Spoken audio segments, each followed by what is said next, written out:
Mesdames, Messieurs, bonsoir. Bienvenue sur ce plateau. Nous avons l'immense plaisir de recevoir M. Mohamed Salsao. Il est membre de la plateforme Avenir Sénégal Bi Ñu Bëgg, président de la commission études et stratégie, expert international en gouvernance, administration et politique. Alors, M. Salsao, bonsoir. Bonsoir, M. Diouf. Indice de perception de corruption. Le rapport a été publié hier. Le Sénégal a gagné une place. Notre pays se classe 45e sur 176 pays. Très bon, disons, classement, mauvais classement ou très mauvais classement? Disons classement médiocre. On ne peut pas dire qu'il soit bon, dans la mesure où, même s'il a gagné un point en passant, comme vous l'avez dit, de la 61e place à la 64e place, on voit bien que le point qui a été gagné en passant de 44 à 45 n'est pas suffisant, puisque tout en gagnant un point, il perd 3 places. D'autant que 45... Ce qui est un peu paradoxal. Ce qui est un peu paradoxal, mais qui montre les efforts relatifs d'autres pays par rapport aux nôtres. Puisque sur le parcours, d'autres pays sont venus le rattraper. Donc je pense que c'est le premier renseignement. Le deuxième, c'est que 45 points sur 100, on ne peut pas dire que ce soit assez bon, puisque la moyenne c'est 50 sur 100. Or, on est encore dans la zone rouge, on est encore en deçà de 50 points. Pourtant, des efforts ont été faits dans la lutte contre la corruption. Pourquoi n'avons-nous pas atteint un certain nombre de résultats positifs? Il faudrait peut-être, M. Diouf, que nous nous entendions. Des efforts ont été faits en matière de corruption pour ce qui concerne peut-être l'aménagement d'un cadre juridique, la mise en place d'un dispositif ou de certains mécanismes. Mais autre chose est la mise en application de ce dispositif, mais aussi et surtout la mise en œuvre, c'est-à-dire le fait de tirer les conséquences qui s'imposent lorsque l'on assiste à des faits de corruption. C'est le problème de l'impunité qui est posé.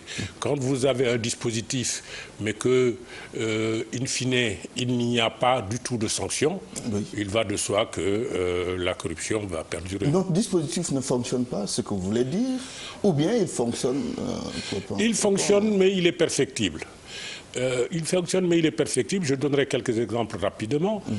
Si vous prenez l'OFNAC, par exemple, puisque on en parle beaucoup, l'OFNAC a un texte, des textes d'ailleurs d'organisation qui sont relativement bons, mais c'est peut-être au niveau du fonctionnement, des modalités d'intervention du personnel, du profil de ce personnel, que le bas blesse. Il y a aussi, bien entendu, le problème de l'exploitation des rapports de cette OFNAC. Justement. Si vous prenez l'IGE, vous le savez, tout le monde le sait, les rapports de l'IGE sont placés du sceau confidentiel, ce qui fait que, en dehors du chef de l'État qui est destinataire des rapports de l'IGE, personne ne peut savoir qui a été épinglé, sauf si les services de la présidence décident de publier ou de laisser passer un certain nombre d'informations. Et finalement, on se demande à quoi servent ces organes du compte. Tout à fait.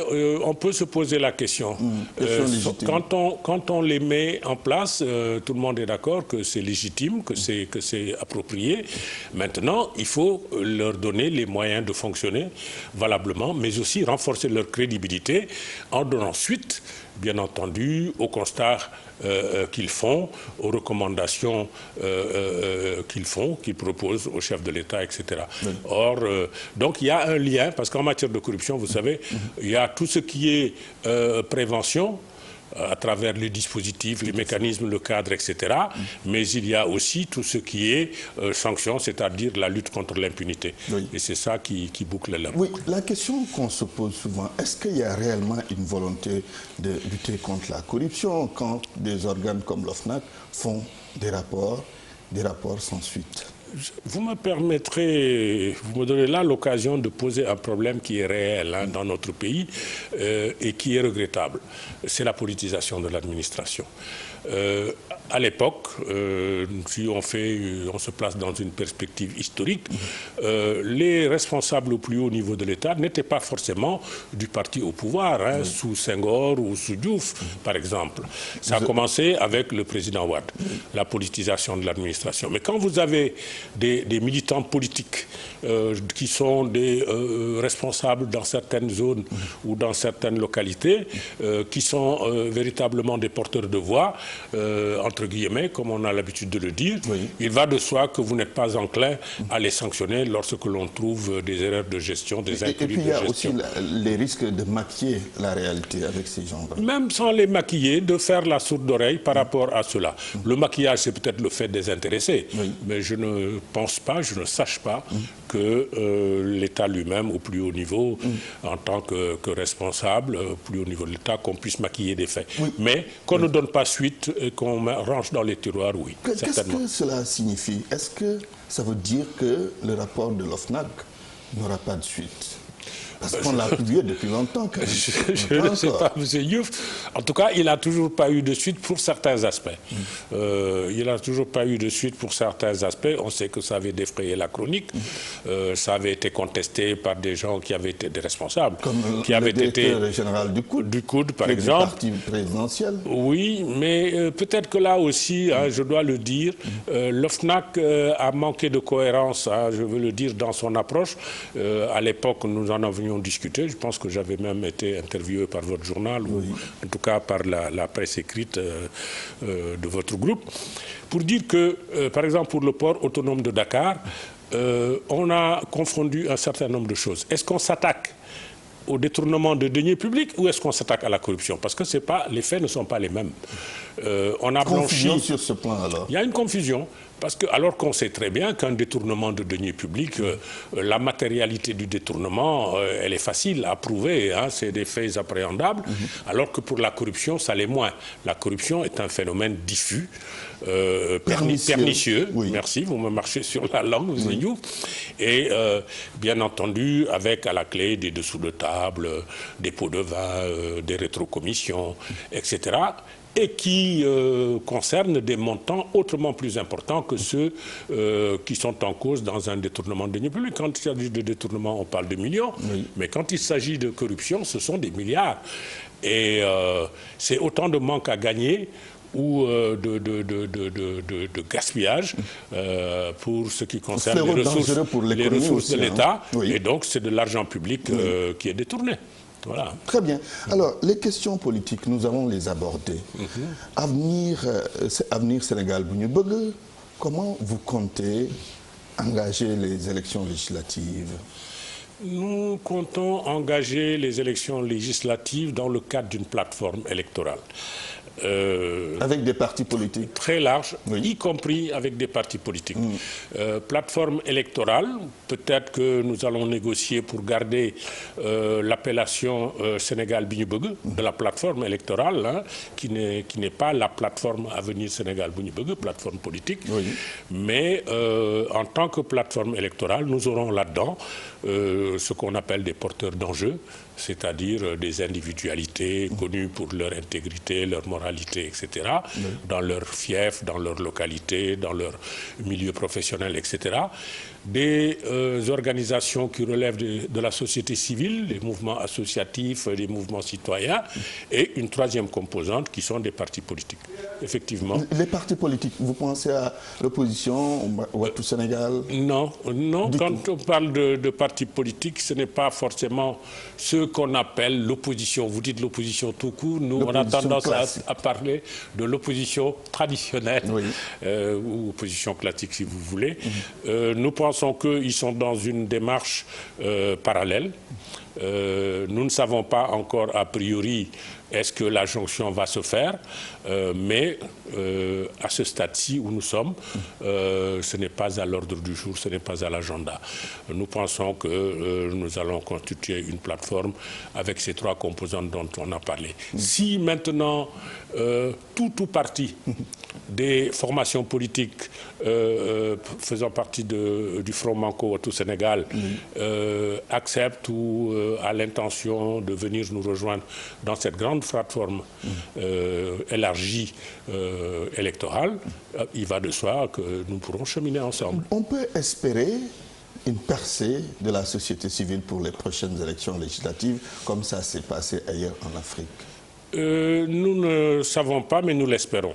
Nous l'espérons pour plusieurs raisons. Enfin, société civile, dès l'instant où la société civile se place au niveau des élections législatives, elle commence à investir le champ politique. Ce n'est pas la même chose que pour des élections locales, parce que les élections locales, c'est la gestion de la cité, c'est une gestion de proximité. Ici, pour les élections législatives, c'est la représentation nationale, donc c'est des faits éminemment politiques. Mais il y a des organisations de la société civile qui sont à la lisière, hein, à la lisière du champ politique, et effectivement, s'ils décident, ces organismes de la société civile, de s'investir dans les élections législatives, cela veut dire qu'ils veulent rentrer dans le champ politique, parce qu'ils ont peut-être un message à apporter.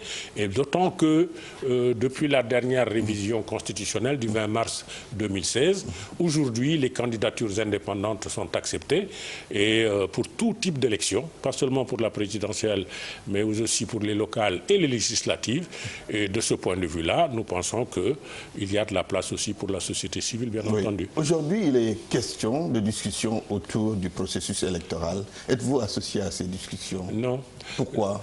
Peut-être parce que on ne nous considère pas encore comme un parti politique. Peut-être que nous, on a parlé nous considère... des indépendants. On a parlé des indépendants, mais c'est une notion pour nous galvaudée. Parce qu'on ne peut pas parler d'indépendants lorsque l'on parle de politique.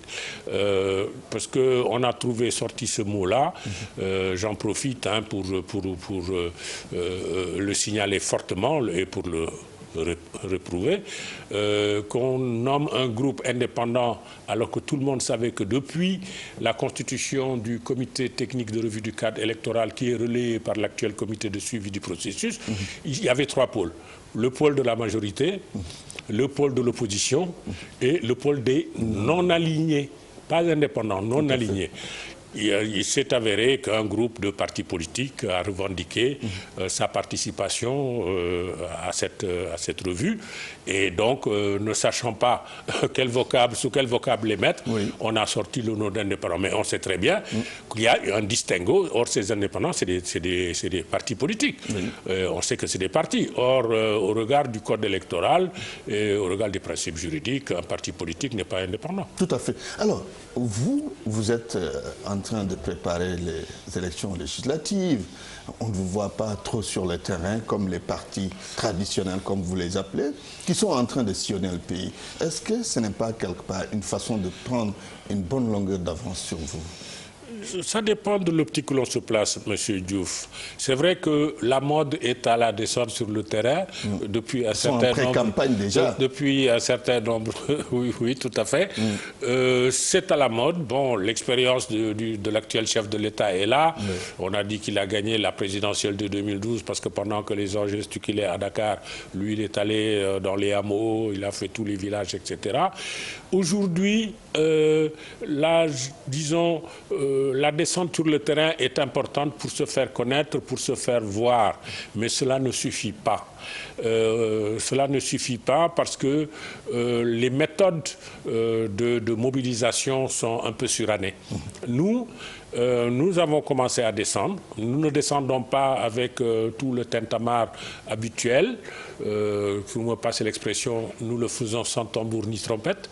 Mais aussi, lorsque nous descendons, nous ne sommes pas des artisans, des partisans, des adeptes, des grands meetings, etc.